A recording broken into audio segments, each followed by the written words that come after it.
मुख्यमंत्री माझी लाडकी बहीण योजनेच्या लाभार्थ्यांसाठी एक अत्यंत दिलासादायक बातमी आहे। गेल्या काही दिवसांपासून मे महिन्याच्या हप्त्याची आतुरतेने वाट पाहणाऱ्या राज्यभरातील पात्र महिलांच्या बँक खात्यात 15 जूनच्या संध्याकाळपासून सन्मान निधी जमा होण्यास सुरुवात झालेली आहे। या अगोदर राज्य शासनाने मार्च आणि एप्रिल महिन्यांचा निधी एकत्रितपणे दिला होता। आता थेट हस्तांतरण प्रक्रियेद्वारे मे महिन्याचा निधी टप्प्याटप्प्याने वितरित केला जात आहे।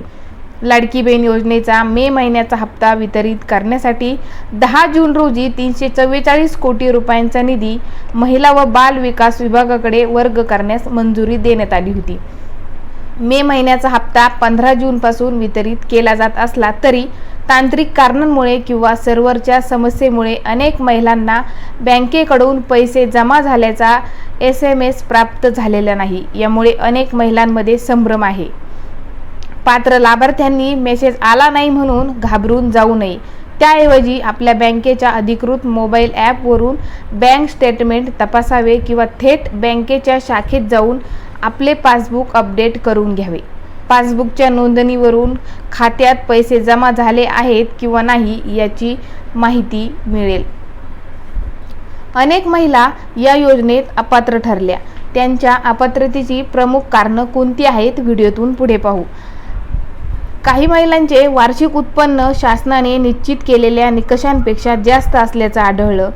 तसेच प्रशासनाने eKYC पूर्ण करण्यासाठी अनेकदा मुदतवाढ दिली तरीही ग्रामीण भागातील इंटरनेटची समस्या, अपूर्ण कागदपत्र, दुबार अर्ज किंवा चुकीच्या माहितीमुळे अनेक अर्ज बाद झाले। आधार कार्ड बँक खात्याशी लिंक नसणे आणि मोबाईल क्रमांक बदलल्यामुळे निर्माण झालेल्या तांत्रिक अडचणींचा फटकाही लाखो महिलांना बसला। त्यामुळे त्या अपात्र ठरल्या। तसेच या योजनेतून निकषाची पूर्तता न केलेल्या 70 लाख महिला या अपात्र झाल्या आहेत। शासनाने 30 एप्रिल ही अंतिम मुदत निश्चित करून लाभार्थ्यांची अंतिम यादी तयार केली। या प्रक्रियेत एप्रिल अखेर राज्यातील सुमारे 1,77,00,000 महिला पात्र ठरल्या आहेत। मात्र विविध त्रुटी आणि निकषांची पूर्तता न केल्यामुळे जवळपास 70 लाख महिलांचे अर्ज अपात्र ठरवण्यात आलेले आहेत। तुम्हाला मे महिन्याचा हप्ता मिळाला का? कमेंटमध्ये नक्की सांगा। चॅनलवर नवीन असाल तर चॅनलला सबस्क्राईब आणि व्हिडिओला एक लाईक नक्की करा।